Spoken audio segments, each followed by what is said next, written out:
నామానికి స్తోత్రం. అందరికీ వందనాలు. క్రీస్తు ప్రభువు తిరిగి లేచిన ఈ దినమున, పునరుద్ధాన దినమున ఆయన పాద సన్నిధిలో వాక్య భాగమును ధ్యానించుటకు దేవుడు మనకు అనుగ్రహించిన ఈ ప్రశస్త సమయమును బట్టి ఆయనకు కృతజ్ఞతలు, వందనములు చెల్లిస్తూ ఉన్నాం. ఈ ఉదయకాలమందు దైవవాక్య ధ్యానమునకు మనం తీసిన వాక్యం కొరింథీయులకు రాసిన మొదటి పత్రిక 15వ అధ్యాయంలో అపోస్టల్ పాల్ డిఫెన్స్ ఆఫ్ రెజరక్షన్ని చేస్తూ ఉన్నాడు. ఒక హోల్ చాప్టర్ని ఈ రెజరక్షన్ని గురించి డిఫెండ్ చేయడానికి రాస్తూ ఉన్నాడు కొరింథియన్స్కి.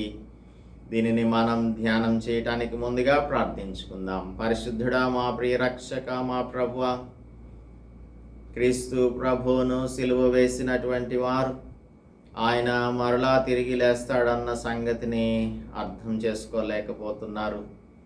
మీ శిష్యులైన వారు మీరు తిరిగి లేస్తారు అని, క్రీస్తు ప్రభు తిరిగి లేస్తారు అని ముందుగా చెప్పినప్పటికీ కూడా వారు అవివేకులుగాను మందమతులుగాను ఉండి ఆయన తిరిగి లేచిన సంగతిని వారు అర్థం చేసుకొనక సమాధిలోనే ఆయనను వెతుకుచూ ఉన్నారు.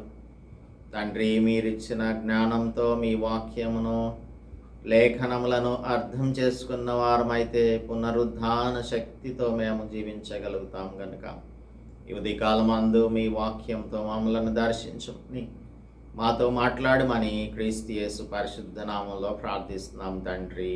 ఆమేన్.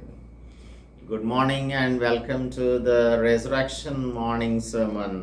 పునరుద్ధాన దినమును మనం ఈ ఉదయకాలమందు ప్రపంచమంతా కూడా జ్ఞాపకం చేసుకుంటున్నారు, సెలబ్రేట్ చేసుకుంటున్నారు. యేసుక్రీస్తు ప్రభువు ఆయన సిలువలో మరణించి 3వ దినమున తిరిగి లేస్తాను అని అనేకమైన వాక్య భాగములలో తెలియజేశాడు. మత్తయి సువార్తలో 16వ అధ్యాయం చూసినట్లయితే మాథ్యూ చాప్టర్ 16లో వర్స్ 21లో యేసు ప్రభు చెప్తూ ఉన్నారు. 16:21 అప్పటి నుండి యేసు తాను యెరూషలేమునకు వెళ్ళి పెద్దల చేతను, ప్రధాన యాజకుల చేతను, శాస్త్రుల చేతను అనేక హింసలు పొంది చంపబడి 3వ దినమున లేచుట అగత్యమని యేసు తన శిష్యులకు తెలియజేయ మొదలుపెట్టారు అని రాయబడి ఉంది. 17వ అధ్యాయంలో కూడా 22-23 వచనాలలో వారు గలిలయలో సంచరించుచుండగా యేసు, మనుష్య కుమారుడు మనుష్యుల చేతికి అప్పగింపబడబోచున్నాడు, వారు ఆయనను చంపుదురు, 3వ దినమున ఆయన లేచును అని వారితో చెప్పగా వారు బహుగా దుఃఖపడిరి. అలాగే మార్కు సువార్త 10వ అధ్యాయంలో కూడా 32 నుంచి 34 వరకు చదువుకుంటే, వారు ప్రయాణమై యెరూషలేమునకు వెళ్ళుచుండిరి. యేసు వారికి ముందుగా నడుచుచుండగా వారు విస్మయమందిరి, వెంబడించువారు భయపడిరి. అప్పుడు ఆయన మరలా 12 శిష్యులను పిలుచుకొని తనకు సంభవింపవో వాటిని వారికి తెలియచేయనారంభించెను. ఇదిగో, మనం యెరూషలేమునకు వెళ్ళుచున్నాము. మనుష్య కుమారుడు ప్రధాన యాజకులకును శాస్త్రులకును అప్పగింపబడును. వారు ఆయనకు మరణశిక్ష విధించి ఆయనను అన్యజనులకు అప్పగించెదరు. వారు ఆయనను అపహసించి ఆయన మీద ఉమ్మివేసి కొరడాలతో ఆయనను కొట్టి చంపెదరు. 3 దినములైన తరువాత ఆయన తిరిగి లేచును అని చెప్పాడు. ఈ విధంగా యేసు ప్రభువు ఇంకా అనేకమైన చోట్ల ఈ దేవాలయమును పడగొట్టండి, దీనిని నేను 3 దినాలలో కడతాను అని చెప్పారు యోహాను సువార్తలో. అలాగూ యేసు ప్రభు తన యొక్క పునరుద్ధానమును గురించి ఈ గాస్పెల్స్ అన్నింటిలో కూడా చెప్పినట్లుగా మనం చదువుకుంటున్నాము. అయితే పీటర్ తన యొక్క సర్మన్లో అపొస్తలుల కార్యముల గ్రంథంలో పెంతెకోస్తు దినం తర్వాత 3వ అధ్యాయంలో 2వ అధ్యాయంలో మాట్లాడుతూ ఇశ్రాయేలీల వారితో ఈ మాటలు వినండి మీరు అని, ఏమంటున్నాడంటే 24వ వచనంలో, మరణము ఆయనను బంధించి ఉంచుట అసాధ్యము గనక దేవుడు మరణ వేదనలను తొలగించి ఆయనను లేపెను. 36వ వచనం, మీరు సిలువ వేసిన ఈ యేసునే దేవుడు ప్రభువుగాను క్రీస్తుగాను నియమించను. ఇది ఇశ్రాయేలు వంశమంతయు రూఢిగా తెలుసుకొనవలెనని చెప్పెను. యేసు క్రీస్తు ప్రభువు ఈ లోకంలోనికి రావడానికి ఎందుకు కారణం అంటే, మొదటి మానవుడైన ఆదాము పాపం చేసి తినవద్దన్నటువంటి ఆ పండును తిన్నప్పుడు మరణం అందరికీ కూడా సంప్రాప్తమైంది. ఆయన మనలను బ్రతికించడానికి, మనలను ఆయన పునరుద్ధానమును కలిగించడానికి మనకు యేసుక్రీస్తు ప్రభువును దేవుడి లోకంలోనికి పంపించవలసిన అగత్యం వచ్చింది. అందుకని అనాదిగా ఆయన చేసిన ప్రణాళికలో భాగంగా యేసుక్రీస్తు ప్రభు ఈ లోకంలోనికి నరావతారిగా వచ్చారు. ఆయన 33 సంవత్సరాలు ఈ లోకంలో జీవించి మన కోసం సిలువలో మరణించారు. అయితే మరణం ఆయనను బంధించి ఉంచుట అసాధ్యము కనుక దేవుడు ఆయనను లేపాడు అనే విషయాన్ని మనం ఇక్కడ చదువుకున్నాం. అయితే శిష్యులైనటువంటి వారు, స్త్రీలైనటువంటి వారు, వీరందరూ కూడా యేసు ప్రభువును ఆయనను సమాధిలో చూడటానికి వచ్చారు అని మనకు అన్ని గాస్పెల్స్లోనూ రాయబడి ఉంటుంది. మత్తయి సువార్త 28వ అధ్యాయంలో 1వ వచనంలో ఆ స్త్రీలు సమాధిని చూడవచ్చిరి అని, 16వ అధ్యాయంలో మార్కు సువార్తలో సుగంధ ద్రవ్యములను పూయడానికి వచ్చారు అని రాయబడి ఉంటుంది. లూకా సువార్తలో కూడా అలాగే 24వ అధ్యాయంలో ఆ స్త్రీలు సుగంధ ద్రవ్యములను తీసుకొని సమాధి వద్దకు వచ్చారు అని రాయబడి ఉంటుంది. ప్రభువును సమాధిలో నుండి ఎత్తుకొని పోయారు అని మరియ చెప్పటం కూడా మనం యోహాను సువార్త 20వ అధ్యాయంలో చూస్తూ ఉంటాం. అయితే ఇప్పుడు మనం ఆయన యొక్క యేసుక్రీస్తు ప్రభు యొక్క పునరుద్ధానము మన జీవితములలో ఏ విధమైనటువంటి కార్యాన్ని చేసింది అనే దానిని మనం అర్థం చేసుకోవడానికి మనకు అపోస్తలుడు పౌలు రాసినటువంటి పత్రిక, కొరింథీయులకు రాసిన మొదటి పత్రిక 15వ అధ్యాయం అంతా కూడా డివోట్ చేశాడు. So let us have a quick look at this chapter. మరియు సహోదరులారా, నేను ప్రకటించిన సువార్తను మీకు తెలియపరచుచున్నాను. మీరు దానిని అంగీకరించి దాని అందే నిలిచి ఉన్నారు. మీ విశ్వాసం వ్యర్థమైతేనే కానీ నేనే ఉపదేశ రూపంగా సువార్త మీకు ప్రకటించితినో ఆ ఉపదేశమును మీరు గట్టిగా పట్టుకొని ఉన్న ఎడల ఆ సువార్త వలననే మీరు రక్షణ పొందువారై ఉందురు. నాకు ఇయ్యబడిన ఉపదేశం మొదట మీకు అప్పగించితిని. అదేమనగా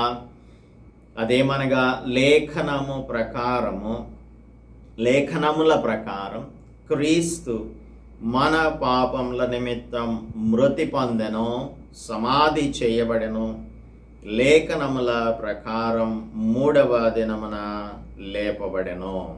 యేసుక్రీస్తు ప్రభువు ఆయన యొక్క మరణం, సమాధి, అలాగే ఆయన యొక్క పునరుద్ధానమును గూర్చి లేఖనములు ముందుగానే తెలియచేశాయి.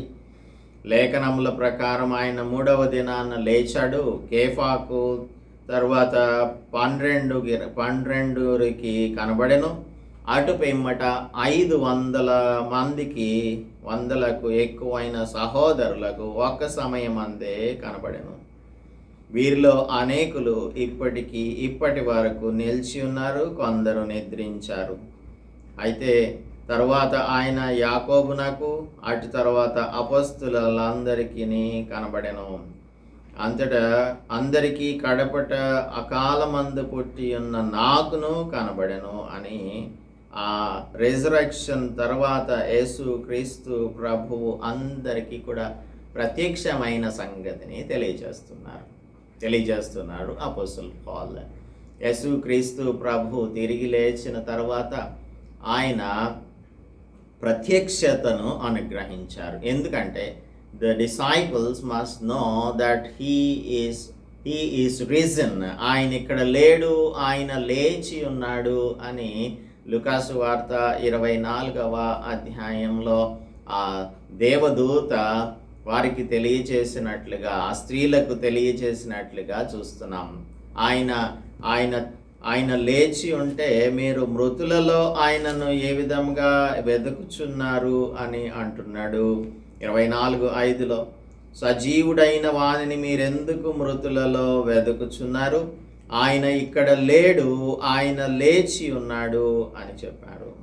మనుష్య కుమారుడు పాపిష్టులైన మనుష్యుల చేతికి అప్పగింపబడి సిలువ వేయబడి 3వ దినమందు లేవవలసి ఉన్నదని ఆయన మీతో చెప్పిన మాటను జ్ఞాపకం చేసుకొనడి అని అన్నారు ఆ దూతలు. అప్పుడు వారు ఆయన మాటలను జ్ఞాపకం చేసుకున్నారు. అక్కడి నుంచి స్త్రీలు వెళ్ళి డిసైపుల్స్కి తెలియచేశారు. వారందరికీ కూడా ఇవి వెర్రి మాటల్లాగా కనిపిస్తూ ఉన్నాయి.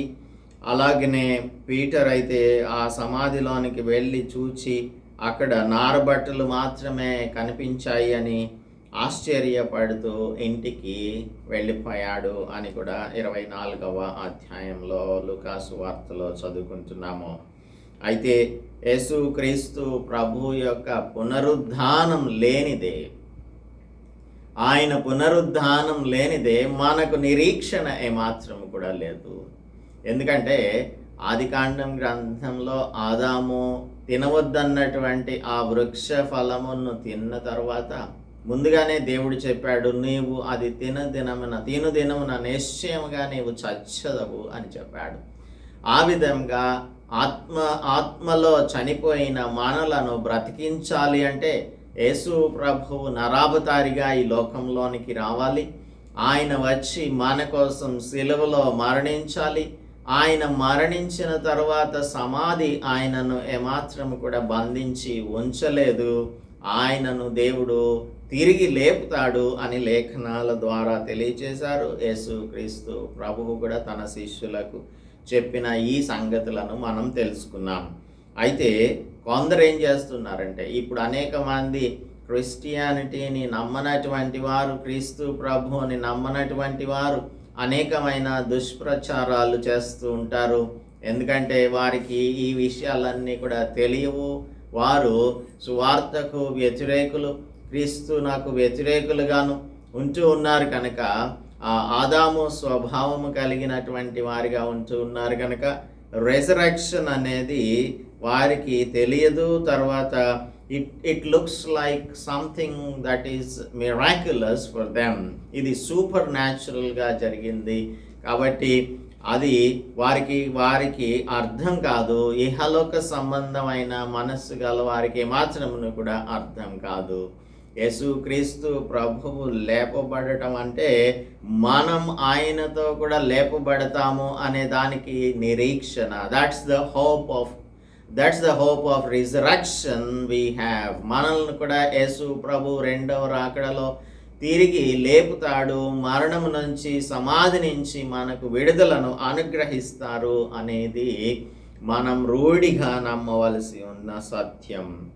12వ వచనంలో అంటున్నాడు, క్రీస్తు మృతులలో నుండి లేపబడి ఉన్నాడని ప్రకటింపబడుచుండగా మీలో కొందరు మృతుల పునరుద్ధానం లేదని ఎట్లు చెప్పుచున్నారు.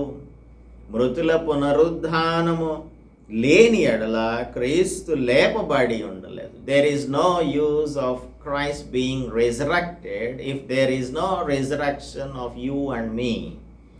సో ఇటువంటి విపరీతమైనటువంటి బోధలు ఆ దినాలలోనే బోధించుచు ఉన్నారు. ఇప్పుడు మానవులందరికీ కూడా తెలివితేటలు బాగా ఎక్కువైపోయినాయి.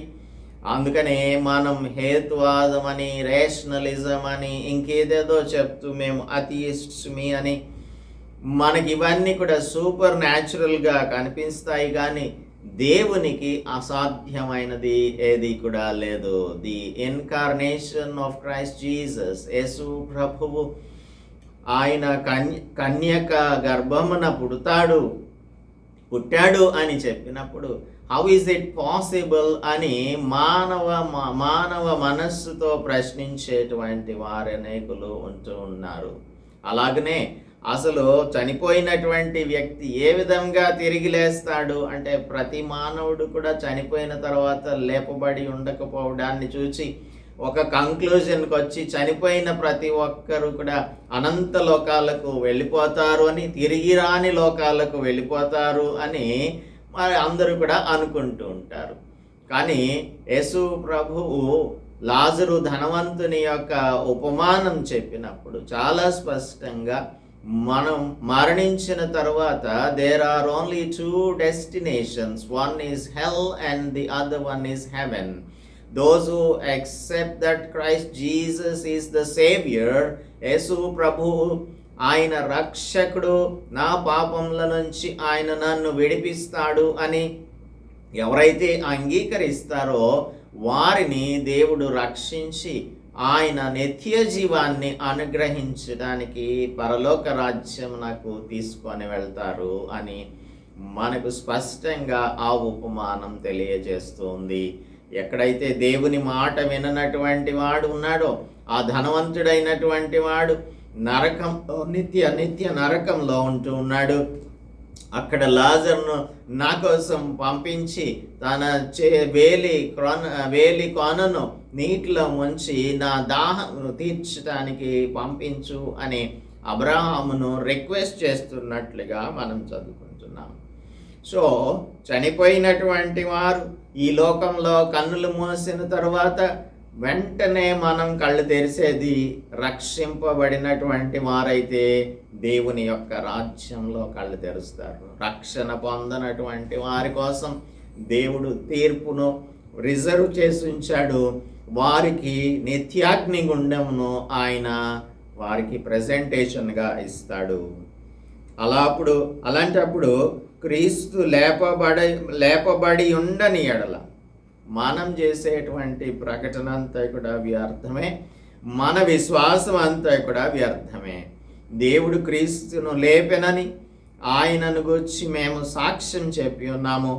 మృతులు లేపబడని ఎడల దేవుడు ఆయనను లేపలేదు గనుక మేమును దేవుని విషయమై అబద్ధపు సాక్షులంగా అగపడుచున్నాము.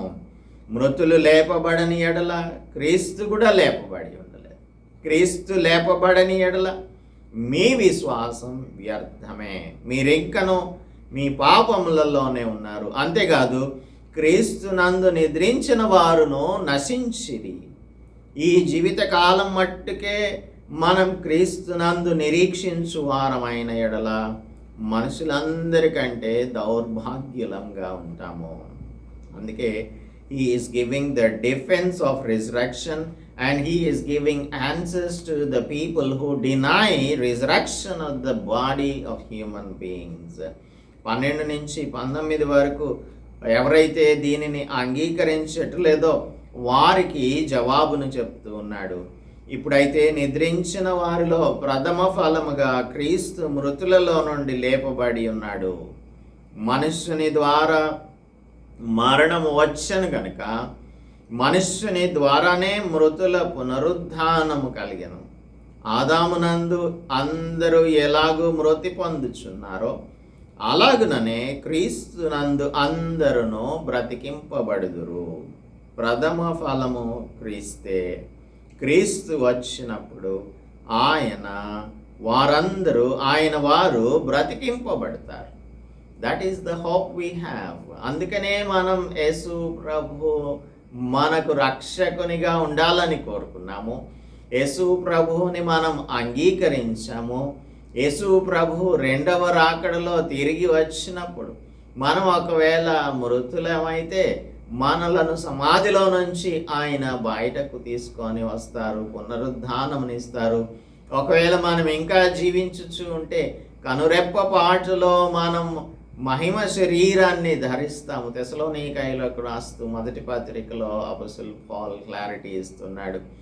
సజీవులమైన మనము రెప్పపాటులో మార్పు నొందుతాము. అక్షయమైన శరీరాన్ని ధరించి మనం ఆయనతో కూడా మధ్యాకాశమునకు కొనిపోబడతాము అని ఈ అదే థెసలోనియన్స్కి రాస్తూ అపోస్తలుడు పౌలు చెప్తూ ఉన్నాడు. ఇప్పుడు దీనిని మనం అంగీకరించవలసి ఉంటుంది. We cannot say that there is no resurrection of the body. Those who believe in Christ Jesus will be resurrected on the day when Christ Jesus comes. 29వ వచనంలో ఇట్లు కాని ఎడల resurrection of the believers to eternal life ని గురించి మాట్లాడుతూ ఉన్నాడు. ఇట్లు కాని ఎడల మృతుల కొరకై బాప్తిస్మము పొందువారు ఏం చేతురు? మృతులే మాత్రమును లేపబడిన ఎడల మృతుల కొరకు వారు బాప్తిస్మం పొందనేలా, మరియు మేము గడియ గడియకు ప్రాణ భయంతో ఉండనేలా. సహోదరులారా, మన ప్రభు అయిన క్రీస్తు యేసునందు మిమ్మును గూర్చి నాకు కలిగి ఉన్న అతిశయము తోడు నేను దినదినమో చనిపోవచ్చున్నాను అని చెప్పుదును. ఇంకా తన యొక్క ప్రాబ్లమ్స్ అన్నీ చెప్తూ, మృతులు లేపబడని ఎడల రేపు చనిపోదాం గనక తిందము త్రాగుదాము అనేసి మనం అనుకోవచ్చు. మోసపోకూడదు. దుష్ట సాంగత్యం మంచి నడవడిని చెరుపుతుంది. ఇంకా 35వ వచనంలోంచి 50వ వచనంలో వరకు మనకు అబ్జెక్షన్స్ అగేన్స్ట్ రిజరక్షన్ గురించి ఆన్సర్స్ చెప్తూ ఉన్నాడు. అయితే కొందరు అంటున్నారు, మృతులు ఎలాగు లేస్తారు, వారెట్టి శరీరంతో వత్తురు అని ఒకడు అడుగును. ఓ అవివేకి, నీవు విత్తునది చచ్చితేనే కానీ బ్రతికింపబడదు కదా. నీవు విత్తిన దానిని చూడగా అది గోధుమ గింజ అయినను సరే, మరి ఏ గింజ అయినను సరే, వట్టి గింజనే వెత్తుచున్నావు, కానీ పుట్టబోవు శరీరమును మనం వెత్తటం లేదు. అయితే దేవుడే తన చిత్త ప్రకారం మనం వెత్తిన దానికి శరీరాన్ని ఇస్తూ ఉన్నాడు. మరియు ప్రతి విత్తనమునకును దాని శరీరమును ఇచ్చుచున్నాడు. అలాగూ దేవుడు శరీరాన్ని అనుగ్రహిస్తాడు. 42వ వచనం, మృతుల పునరుద్ధానం కూడా అలాగే ఉంటుంది. శరీరము క్షయమైనదిగా విత్తబడి అక్షయమైనదిగా లేపబడుతుంది. ఘనహీనమైనదిగా విత్తబడి మహిమగలదిగా లేపబడుతుంది. బలహీనమైనదిగా విత్తబడి బలమైనదిగా లేపబడుతుంది. ప్రకృతి సంబంధమైన శరీరముగా విత్తబడి ఆత్మ సంబంధమైన శరీరముగా లేపబడుతుంది. ప్రకృతి సంబంధమైన శరీరం ఉన్నది కనుక ఆత్మ సంబంధమైన శరీరం కూడా ఉంది. అందుకని ఇందు విషయమై ఆదాము అను మొదటి మనుష్యుడు జీవించు ప్రాణి ఆయను అని వ్రాయబడి ఉంది. అయితే కడపటి ఆదాము జీవింపజేయు ఆత్మ ఆయను అని వ్రాయబడి ఉన్నది. కడపటి ఆదాము జీవింపజేయు ఆత్మ ఆయను. ఆత్మ సంబంధమైనది మొదటి కాదు, ప్రకృతి సంబంధమైనదే మొదట కలిగినది అని చెప్తూ ఉన్నాడు. మంటి నుండి పుట్టిన వాడు ఎట్టివాడో మంటి నుండి పుట్టిన వారును అట్టివారే. పరలోక సంబంధి అయిన వాడు ఎట్టివాడో పరలోక సంబంధులు అట్టివారే. మనం మంటి నుండి పుట్టిన వాని పోలికను ధరించిన ప్రకారం పరలోక సంబంధి పోలికయు ధరింతుము. 50వ వచనం నుంచి 51వ వచనం నుంచి the mystery of the change that comes on the second coming ని గురించి చెప్తున్నాడు. సహోదరులారా, నేను చెప్పునది ఏమనగా, రక్త మాంసములు దేవుని రాజ్యమును స్వతంత్రించుకొననేరవు, క్షయత అక్షయతను స్వతంత్రించుకొనదు. ఇదిగో మీకు ఒక మర్మం తెలియజేస్తున్నాను. This is the mystery you have to understand. ఏమిటి అది? మనందరము నిద్రించము, కానీ ఒక రెప్పపాటున కడబూర మ్రోగగానే మనమందరము మార్పు నొందుదము. బూర మ్రోగును, అప్పుడు మృతులు అక్షయులుగా లేపబడుదురు, మనము మార్పు పొందుదము.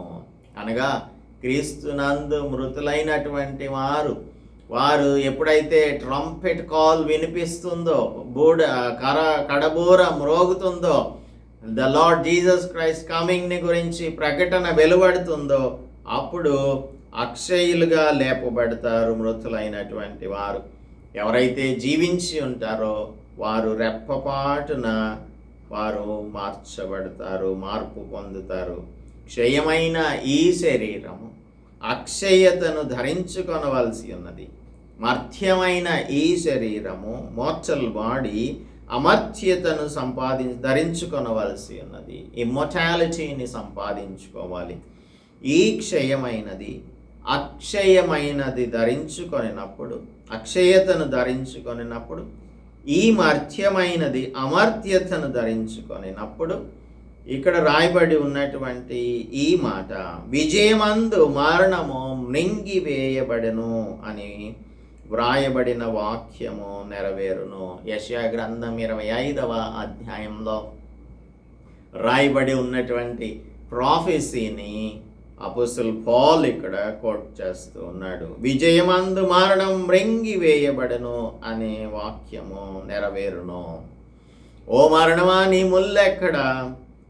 ఓ మరణమా నీ విజయం ఎక్కడ?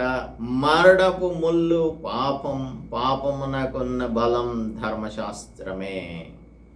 మరణము మనలను శాసించడానికి మాత్రము కూడా వీల్లేదు. ఎందుకంటే యేసుక్రీస్తు ప్రభువు మరణాన్ని జయించాడు.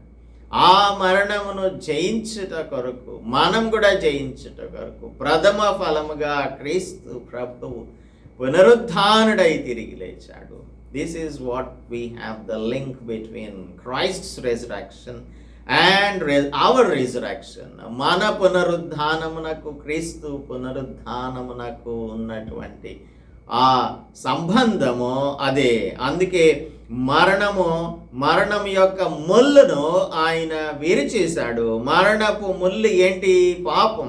ఆ పాపాన్ని నీతిమంతునిగా ఈ లోకంలో 33.5 సంవత్సరాలు యేసుక్రీస్తు ప్రభువు జీవించి నీతిమంతునిగా, పాపం లేనివానిగా పిలాతు చెప్తూ ఉన్నాడు, ఈయన యందు మరణము నాకు తగినదేది కూడా నాలో కనిపించటం లేదు అంటున్నాడు. అయినప్పటికీ కూడా మానవులైనటువంటి వారు, జనసమూహములైనటువంటి వారందరూ కూడా they were provoked by the Jewish religious leaders, and so they were shouting, crucify him, crucify him. ఆయనను సిలువ వేయము, సిలువ వేయము అని వారందరూ కూడా కేకలు పెట్టారు. వారి కేకలే గెలిచాయి. చివరకు నీతిమంతుడైన యేసుక్రీస్తు ప్రభువు మన పాపమును పరిహరించుట కొరకు ఆయన సిలువలో మరణము పొందారు. అయితే ఆయన సిలువ మరణంతో మొత్తం అంతా కూడా చాప్టర్ క్లోజ్ అయిపోయింది అని అనుకుంటున్నటువంటి వారికి 3వ దినమున ఆయన తిరిగి లేవడం అనేది అది చాలా ఆశ్చర్యకరమైన విషయంగాను, అలాగనే వారి యొక్క ఉనికిని కూడా ప్రశ్నింపజేసే విధంగా అయిపోయినప్పుడు ఆ యూద మత పెద్దలందరూ కూడా యేసు ప్రభు పునరుద్ధానమునకు వ్యతిరేకంగాను, అలాగనే ఇప్పటికీ కూడా ఆయన పునరుద్ధానమునకు వ్యతిరేకంగా మాట్లాడేటువంటి వారు అనేక మంది సాతాను చేత ప్రేరేపింపబడినటువంటి వారిని మనం చూస్తూ ఉన్నాం. అయితే యేసుక్రీస్తు ప్రభువు పాపము యొక్క, మరణం యొక్క ముల్లైన పాపాన్ని ఆయన విరిచివేశాడు. పాపమునకున్న బలం ఏంటి? ధర్మశాస్త్రమే. అయినను ప్రభువైన యేసుక్రీస్తు మూలముగా మనకు జయం అనుగ్రహించుచున్న దేవునికే స్తోత్రం కలుగునుగాక. This is the believer's triumph over death and grave, and so we have to take the diligence, exhortation of diligence here. కాగా నా ప్రియులారా, నా ప్రియ సహోదరులారా, మీ ప్రయాసము ప్రభువునందు వ్యర్థం కాదని ఎరిగి స్థిరులను, కదలని వారును ప్రభువు కార్యాభివృద్ధి యందు ఎప్పటికీ ఆసక్తులనై ఉండుడి. That is what the Lord Jesus Christ has done unto us. కాబట్టి క్రీస్తు ప్రభువు తిరిగి లేచుట ద్వారా ఆయన మనకు కూడా పునరుద్ధానపు ఫలాన్ని అందించాడు. ఆయన ప్రథమ ఫలముగా మరణాన్ని, సమాధిని జయించాడు. సో ఎవరైనా సరే యేసుక్రీస్తు ప్రభువును అంగీకరించిన వారైతే వారు ఇతరుల వలె నిరీక్షణ లేనటువంటి వారు కానే కాదు. లెట్ us see థెసలోనియన్స్కి రాసిన పత్రిక, మొదటి పత్రిక 4వ అధ్యాయం 13వ వచనంలో, సహోదరులారా, నిరీక్షణ లేని ఇతరుల వలె మీరు దుఃఖపడుతుండు నిమిత్తము నిద్రించుచున్న వారిని గూర్చి మీకు తెలియకుండుట మాకు ఇష్టం లేదు. యేసు మృతి పొంది తిరిగి లేచెనని మనం నమ్మిన ఎడల అదే ప్రకారము యేసునందు నిద్రించిన వారిని దేవుడు ఆయనతో కూడా వెంటబెట్టుకొని వచ్చును. మేము ప్రభువు బాటను బట్టి మీతో చెప్పినదేమనగా, ప్రభువు రాకడ వరకు సజీవులమై నిలిచియుండు మనము నిద్రించిన వారి కంటే ముందుగా ఆయన సన్నిధికి చేరము.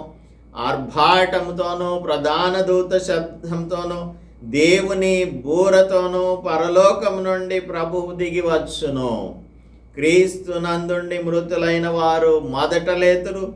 ఆ మీదట సజీవులమై నిలిచియుండు మనము వారితో కూడా ఏకముగా ప్రభువును ఎదుర్కొనుటకు ఆకాశ మండలమునకు మేఘముల మీద కొనిపోబడదుము. కాగా మనం సదాకాలం ప్రభువుతో కూడా ఉందుము.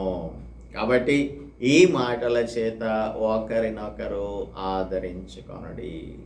ఈ నిరీక్షణ మనకు అనుగ్రహించటానికే యేసుక్రీస్తు ప్రభువు సిలువలో మరణించి 3వ దినమున పునరుద్ధానుడై తిరిగి లేచాడు. అయితే మృతుల యొక్క పునరుద్ధానం లేదని, మృతుల పునరుద్ధానమును నమ్మనటువంటి వారు అనేక మంది ఉన్నారు. కానీ ఆయన అనేక మందికి ప్రత్యక్షమయ్యారు. 500 మంది కంటే ఎక్కువ సహోదరులకు ఒక్క సమయమందే ఆయన కనబడిను అని ఇక్కడ మనం చదువుకుంటున్నాము. సో యేసు ప్రభు తిరిగి లేచాడు అనటానికి సాక్ష్యం ఖాళీగా ఉన్న ఆయన సమాధే. ప్రపంచంలో ఎవరు ఏ మత పెద్దలైనా కూడా, ఎవరు దేవుళ్ళని చెప్పుకుంటున్నా కూడా వారి యొక్క సమాధులన్నీ కూడా మూయబడిన సమాధులు. అయితే ఒక్క క్రీస్తు ప్రభు యొక్క సమాధి మాత్రమే అది తెరవబడిన సమాధి. అది మనం కూడా పునరుద్ధానంలో తిరిగి లేస్తాము అనడానికి అష్యూరెన్స్ని అనుగ్రహించేది, నిరీక్షణను మనకు అనుగ్రహించేది. కనుక యేసుక్రీస్తు ప్రభువు తిరిగి లేచారు. ఆయన సజీవుడిగా ఉన్నాడు. ఆయన సజీవుడైన వానిని మీరు ఎందుకు మృతులలో వెతుకుచున్నారు అని ఆయన దూతలు స్త్రీలను ప్రశ్నిస్తూ ఉన్నారు. So let us not find or try to find Christ Jesus who is risen in the dead. మరణించిన వారిలో సమాధిలో ఆయనను వెతకటం కాదు, మనం ఆయన యొక్క పునరుద్ధానమును అర్థం చేసుకున్న వారంగా, దేవుడు మనలను కూడా పునరుద్ధానంలో తిరిగి లేపుతాడన్న నిరీక్షణ కలిగిన వారంగా జీవించుటకు ఈ రెజరెక్షన్ డేని మనం జ్ఞాపకం చేసుకుంటూ ఉన్నాం.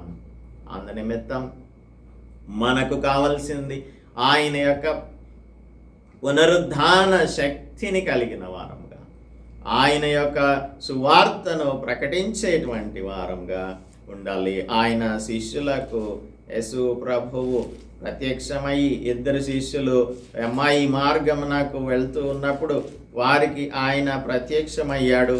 అయితే వారు ఆయనను గుర్తుపట్టలేకపోయారు. వారితో మాట్లాడుతూ ఉన్నారు.